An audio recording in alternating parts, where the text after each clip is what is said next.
Assalamualaikum warahmatullahi wabarakatuh. Halo semua, perkenalkan nama saya Monica Dewi Amelia dari kelompok 2. Di sini saya mau menjelaskan apa sih itu pengertian dari hormon. Hormon itu adalah transmitter kimia yang dihasilkan atau dilepaskan oleh suatu organ atau jaringan yang dibawa darah untuk diteruskan ke organ lain. Pengertian lainnya itu adalah suatu zat kimia yang dihasilkan oleh kelenjar endokrin untuk mengkoordinasikan fungsi tubuh lalu membawa pesan tersebut ke organ, otot, kulit, dan jaringan tubuh. Selanjutnya berikut ada beberapa ciri-ciri hormon. Yang pertama, diproduksi oleh kelenjar endokrin. Yang kedua, dialirkan melalui darah ke organ. Yang ketiga, bekerja dalam jumlah yang sedikit.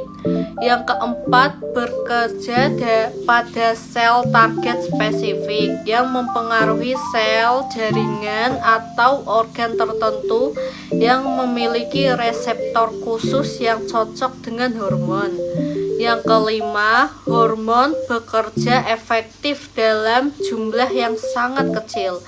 Yang terakhir atau yang keenam, dikendalikan oleh mekanisme umpan balik atau feedback mekanisme. Contohnya, jika kadar hormon mencapai jumlah yang dibutuhkan, kelenjar akan menerima sinyal untuk berhenti memproduksi atau umpan balik negatif, begitupun sebaliknya. Nah, selanjutnya ada 4 macam klasifikasi hormon.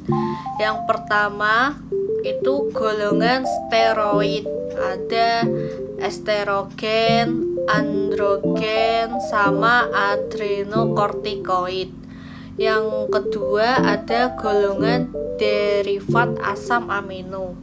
Itu ada tiroid, katekolamin, epinefrin, sama tiroksin. Yang ketiga ada golongan eikosanoid. Itu cuma asam arasidonat. Yang terakhir ada golongan polipeptida. Itu insulin, glukagon, oksitosin, vasoperin, sama TSH. Selanjutnya, berdasarkan sifatnya, hormon itu ada 2, hormon larut air atau hidrofilik, sama hormon larut lemak atau lipofilik. Kalau yang hormon larut air atau hidrofilik itu, dia tidak bisa menembus membran sel, reseptornya ada di permukaan membran sel, mekanisme kerja lewat second messenger, lalu waktu kerjanya itu cepat. Kalau hormon larut lemak atau lipofilik itu kebalikannya, dia dapat menembus membran sel karena larut dalam lipid. Reseptornya ada di intraseluler, lalu mekanisme kerja dengan mempengaruhi transkripsi gen dan sintesis protein, dan waktu kerjanya itu lambat. Jenis hormon ada 10 ya. Yang pertama kelenjar hipotalamus, yang kedua kelenjar hipofisis, yang ketiga kelenjar tiroid, yang keempat kelenjar paratiroid, yang kelima kelenjar adrenal, yang keenam pankreas atau pulau Langerhans, yang ketujuh kelenjar gonad, yang kedelapan kelenjar pineal atau epifisis, yang kesembilan kelenjar timus. Lalu yang terakhir plasenta.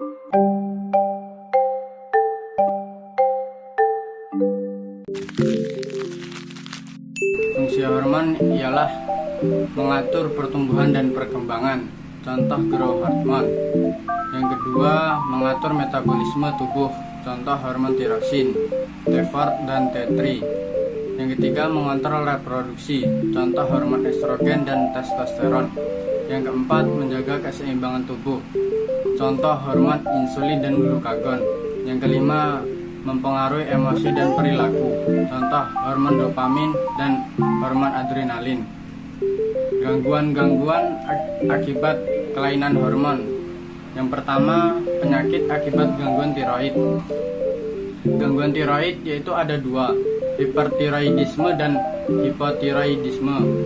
Yang pertama, hipertiroidisme yaitu produksi hormon tiroid berlebihan dapat mempercepat metabolisme yang menyebabkan penurunan berat badan drastis, detak jantung cepat, gemetar, cemas, dan sensitif terhadap panas. Yang kedua, hipotiroidisme yaitu di mana kondisi kekurangan hormon tiroid dapat memperlambat metabolisme yang menyebabkan penambahan berat badan, kelelahan, kulit kering, sembelit, dan sensitif terhadap dingin. Yang kedua, penyakit akibat gangguan insulin. Insulin adalah hormon yang mengendalikan kadar gula rendah. Gangguannya dapat menyebabkan diabetes. Diabetes terjadi ketika tubuh tidak menghasilkan cukup insulin atau sel-sel tidak merespon dengan baik, atau yang disebut dengan resistensi insulin. Hal ini menyebabkan kadar gula darah tinggi yang jika tidak dikelola dapat merusak organ-organ vital. Yang terakhir, penyakit akibat gangguan hormon reproduksi. Gangguan akibat hormon reproduksi yaitu ada dua, PCOS atau yang kita kenal sindrom ovarium polikistik dan disfungsi seksual. Yang pertama, PCOS atau sindrom ovarium polikistik, di mana kondisi pada wanita yang disebabkan oleh ketidakseimbangan hormon, terutama kelebihan androgen. Yang kedua, disfungsi seksual, yaitu di mana kondisi pada pria kadar testosteron yang rendah akibat ketidakseimbangan hormon yang menyebabkan penurunan gairah seksual dan disfungsi ereksi. Berikut beberapa contoh gambar penyakit akibat kelainan hormon. Gambar yang pertama itu menunjukkan contoh gangguan akibat kelainan hormon, khususnya yang berkaitan dengan tiroid, yaitu hipotiroidisme dan hipertiroidisme. Hipotiroidisme ditandai dengan detak jantung lambat atau bradikardia, rambut rapuh dan rontok, intoleransi dingin, kenaikan berat badan, menstruasi tidak teratur, depresi, pembengkakan, gangguan tidur, tekanan darah, dan sakit kepala. Yang kedua, hipertiroidisme ditandai dengan detak jantung cepat, takikardia, rambut menipis, intoleransi panas, penurunan berat badan, menstruasi tidak teratur, serta mata menonjol atau fotobia, tremor, gangguan tidur, tekanan darah tinggi, dan pembesaran kelenjar tiroid. Contoh gambar yang kedua itu menunjukkan tahapan perkembangan ulkus kaki diabetes, yaitu luka terbuka yang umum terjadi pada penderita diabetes, terutama di kaki. Tahapan ini menunjukkan 3 tingkat keparahan luka yang berbeda. Yang pertama, stadium 1, luka dangkal dan dengan kemerahan atau perubahan warna kulit. Yang kedua, stadium 2, luka lebih dalam yang melibatkan lapisan kulit dan mungkin jaringan di bawahnya. Yang ketiga, stadium 3, yaitu luka yang kemarin dalam dan meluas, seringkali dengan tanda-tanda infeksi seperti nanah. Yang terakhir, stadium 4, luka parah dan dengan kerusakan jaringan yang signifikan, risiko tinggi menyebabkan infeksi tulang atau bahkan amputasi. Contoh gambar yang ketiga itu menunjukkan gangguan akibat kelainan pada hormon dengan fokus utama pada PCOS, Polycystic Ovary Syndrome.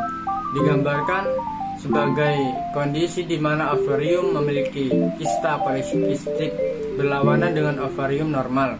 PCOS adalah gangguan hormonal pada wanita usia subur yang ditandai oleh ketidakseimbangan hormon, terutama kelebihan hormon androgen, di mana gangguan ovulasi dan kista kecil pada ovarium.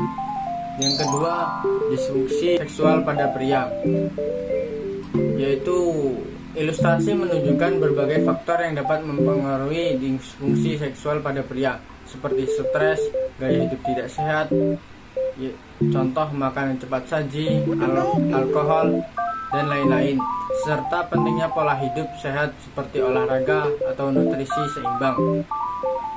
Kaitan dengan hormon, kedua kondisi ini baik PCOS maupun disfungsi seksual pada pria diindikasikan sebagai gangguan yang diakibatkan oleh kelainan atau ketidakseimbangan pada hormon. Berikut beberapa cara untuk mengatasi gangguan hormon. 1.